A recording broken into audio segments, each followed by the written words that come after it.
வானிலை ஆய்வு மையம் சொல்லறத நம்பணுமா வேண்டாமான்னு இன்னைக்கு சத்தியமா தோணிடுச்சுங்க.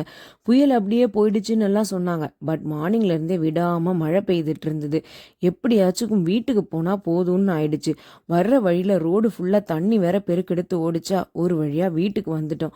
குளிர் வேறயா, சூடா ஏதாவது சாப்பிடலாம் அப்படின்னு முடிவு பண்ணி உள்ளி வடை செய்யலாமான்னு கேட்டபோது வாழைக்காய் வேணும்னு ஆன்சர் வந்துச்சு. சரி வா காம்ப்ரமைஸ் ஆயிடலான்னு ரெண்டும் செய்யலான்னு ஸ்டார்ட் பண்ணியாச்சு.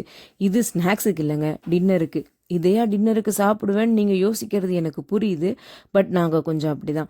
எங்களுக்கு எது தோணுதோ அது சாப்பிடுவோம். ரூல்ஸ் அண்ட் ரெகுலேஷன்ஸ்லாம் எங்களுக்கு பெருசாக கிடையாது. அப்படியே கொஞ்சம் உருளைக்கிழங்கு பஜ்ஜியும் ஆட் பண்ணிக்கிட்டேன். அதை சாப்பிட்டுட்டு மாடிக்கு போயிட்டோம். இப்போல்லாம் கிளைமேட் வேற செம்ம சூப்பராக இருக்கா. அதனால நைட்டு டெய்லி ஒரு 10 மினிட்ஸ் மேலே போய் நடந்துட்டு இருப்போம். இன்றைக்கும் அப்படி தான் போனோமா.